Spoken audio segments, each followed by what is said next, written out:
For 40 years, there's been an underground punk scene in London, a vivid and radical community hidden away from the public eye. We can use this cultural expression as a medium for social change. It's the ultimate exemplification of true liberty, basically.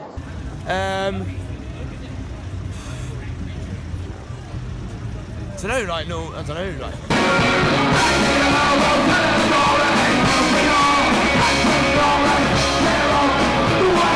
It's not just this kind of crazy, spiky chaos thing. It's actually, there's an undercurrent and like a meaning to it.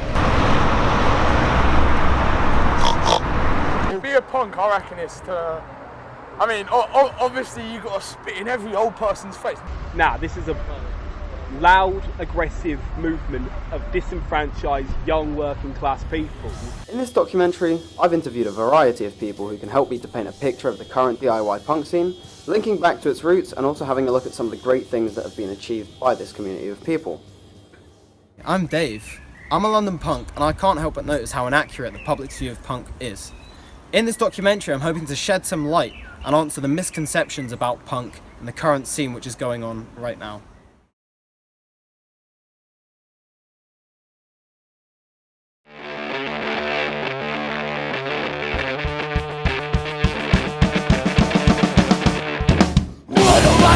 What a break! I just saw a transform thing. I don't care. It's doing the job. I think we be better off. I'm just on a break. Gone in the entrance and exit. I'm Matty Cabbage, Senior from Migraines and Carnival Punks, Gargle Mandem, #1 Mandem, Bristol, London Massive. Big up, Davey Wavy. I think my son. First question, let's go. Alright, first question. What is Carnival Punks? Right, so Carnival Punks is like a gig crew. We started a few years ago in Bristol with St Paul's Carnival. That's like a big, like, racially diverse festival we have in Bristol, and we wanted to do a punk stage. So we did a fucking punk stage, and like 5 years later or whatever, it's grown into Carnival Punks Bristol, Carnival Punks London.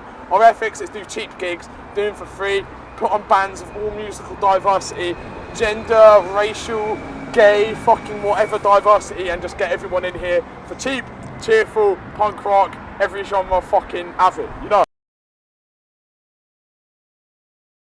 So I'm on my way to DSI Studios in Tottenham. This is somewhere where a lot of DIY punk bands actually come to record and practice their music.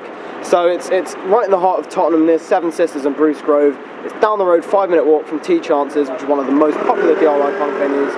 I'm going to meet Keith, who is the guy who basically runs the studios. He's going to tell us a little bit about people who work there, the people who record and mix there, the people who practice there in terms of the bands, and sort of the people involved in the scene as well.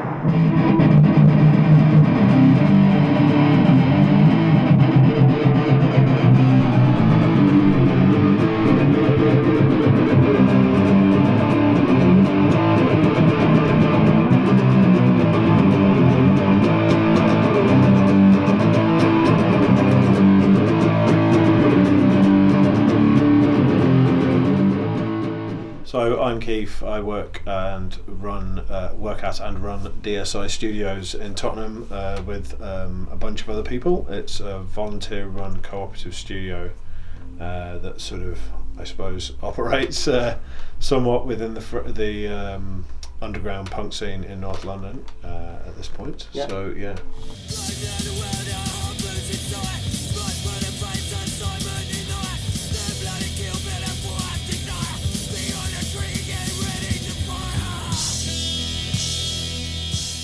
We have been going for about 5 years as rehearsal recording studio.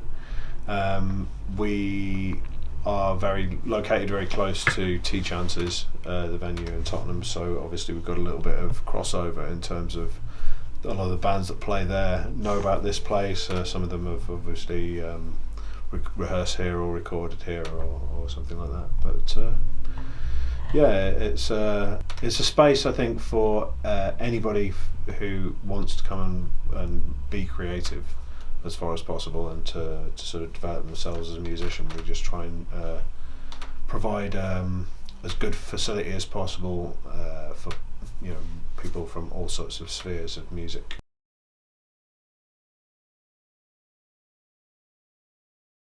people, like, compared to the metal scene, like, I think people are they're friendly, they're more open. Like, a random person standing next to me while I'm having a cigarette will just strike up a conversation. Like, I've been to metal gigs and people don't talk to each other unless they already know each other. Whereas, like, here, I've already met like 5 people tonight just while I was having a cigarette. Yourself in a random town, find yourself seeing people, you're like, well, they look like a punk. Start looking at the patches, and I can bet you 5 minutes chat, we know all the same people, places and roads. So what you're trying to say, what makes punk better than metal? What makes punk different to any other music scene? What Well, makes it unique? fucking dumbass Satanists fucking spouting off about fucking bullshit things that ain't even real, like fucking glam and hair metal and cock rock and fucking black metal and shit.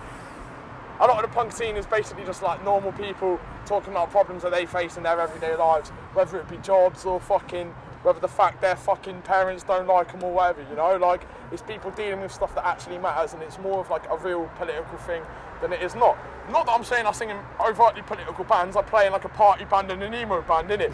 But what we're trying to say is there's a time and place. So long as you're devoting enough time to real issues in your real life, that's what makes you punk rock, as opposed to always singing about it on stage.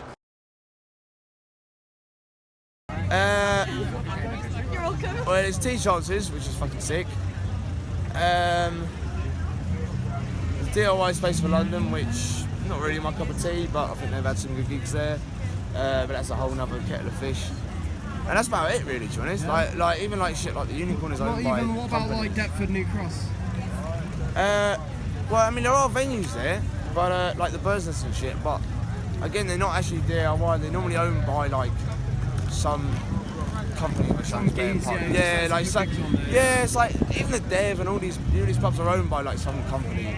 Yeah. That own their pubs basically. Okay, right. Tea Chances is now the hub, which is actually a fantastic space. It's like a community center that kind of took on a few gigs, and now it's kind of developed into a really fantastic dual venue. Great people that run it, totally understand what we want to do, and it's kind of expanding and it's taking in more kind of community groups, you know, not just punk, so it is kind of giving back to the community. And yeah, long may it live. And I think because it's, you know, funded as a community center and a charity, it has a bit more, you know, longevity. You've got the DIY space in London, and you've got like the Red Lion in fucking Bristol and the Chelsea, and probably like the Temple of Boom in Leeds or whatever, you know. But yeah, I think that's it. I don't think really like punk specifically. 1 minute, actually got my joint. Hold on.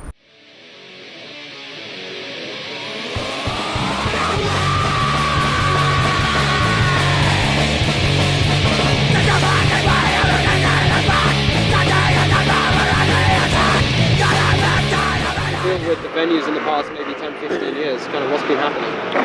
Well, initially, you know, when I first came here, because of the abundance of pubs in London, so you would always have a pub in a certain borough that would kind of take on the punk mantle for a couple of years, and that would create like a hub.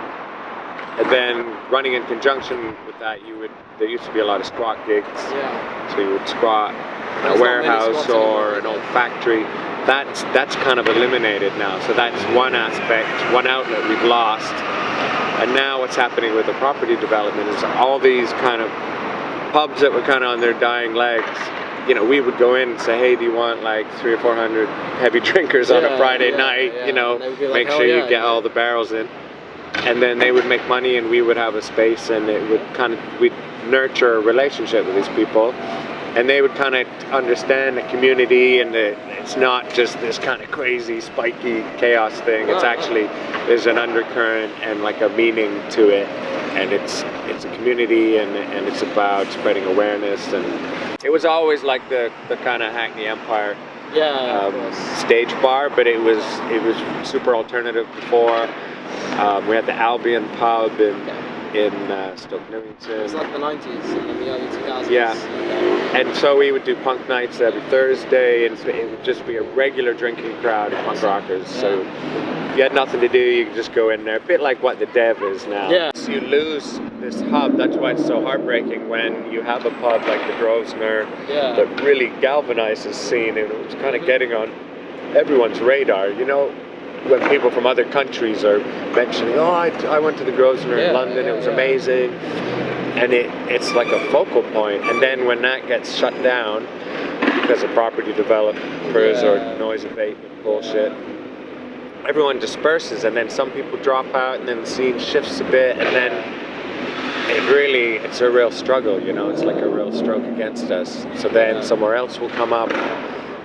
You've got the kind of main commercial places like the Underworld, and where people will meet at a popular punk show, but you don't have the real kind of community spirit.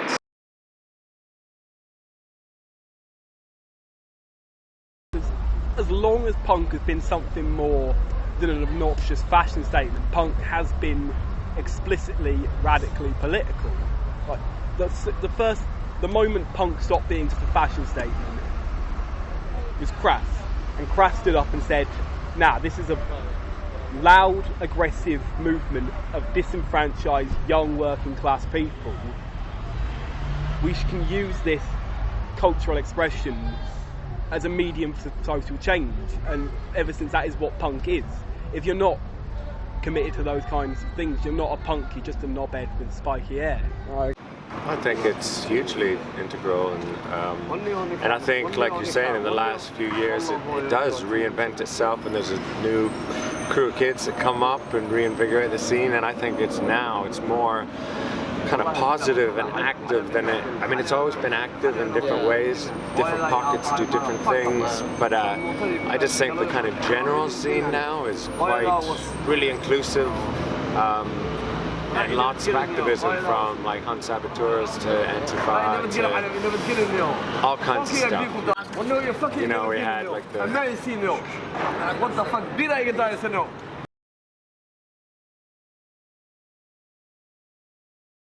Well, I think that the whole reason it's survived this long, like 40 years, really, it would not have survived on its own if it was just a commercial entity, because basically the commercial aspect of punk, you know, died in like 79 when the media started saying it's dead.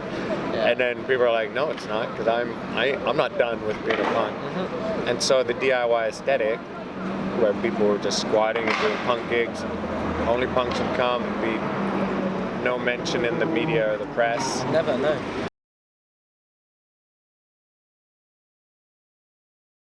So you guys, how old are you? I'm 15, 17. And you guys are quite young compared to a lot of the punk scene, you know. Yeah. I've been to a fucking shit ton of gigs, and there's mostly like fat 40-year-old men. Yeah. You know, we can agree that's most of the scene. Yeah. So it's good to see young people, you know, like people my age, people your age, playing gigs.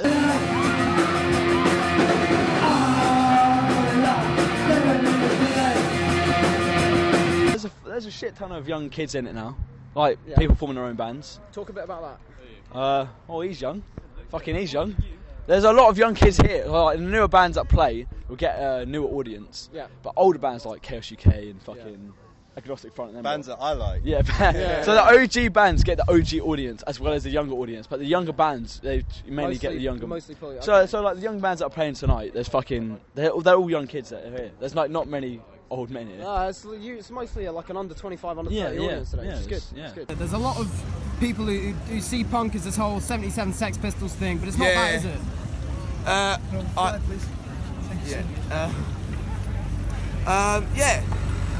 lot of people do see it as that.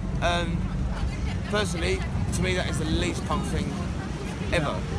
Like, to me, the least punk thing is like a dude in his 40s or 50s telling you, oh, it's what the Sex Pistols in 1977. Like, to me, that's droning on about that and about how he was punk when punk was proper punk. To me, that is the least punk thing ever. Yeah, I agree. You know what I mean? It's like, okay, like punk should be for people of all ages, but like for me, punk definitely shouldn't be like middle-aged dudes just chatting shit to kids like my age or younger. You know, it makes you feel a bit pushed away from that kind of side of it. That's why there's a big divide, isn't it? Yeah, there is actually, and you can and certain gigs will attract their old people, and certain gigs will attract like younger people. Yeah. Seems, I think there's a younger crowd in the States, older crowd in the UK for the most part. I mean, apart from when you come to London, There doesn't seem to be much, trouble at gigs over here that I've seen. There is in America. Yeah, you get a lot of fighting and stuff like that.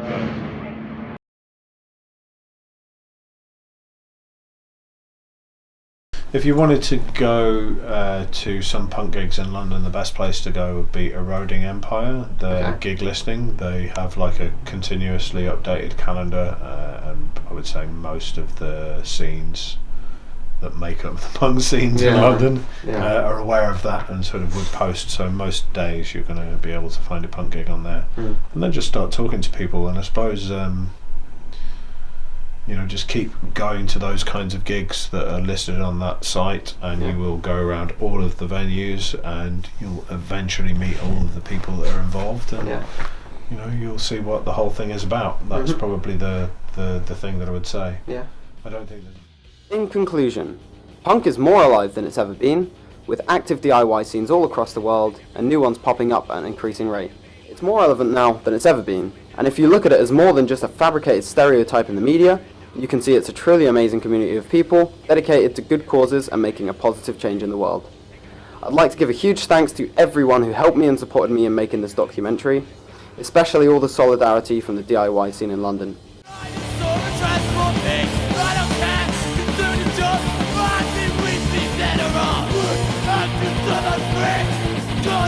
The entrance I exist.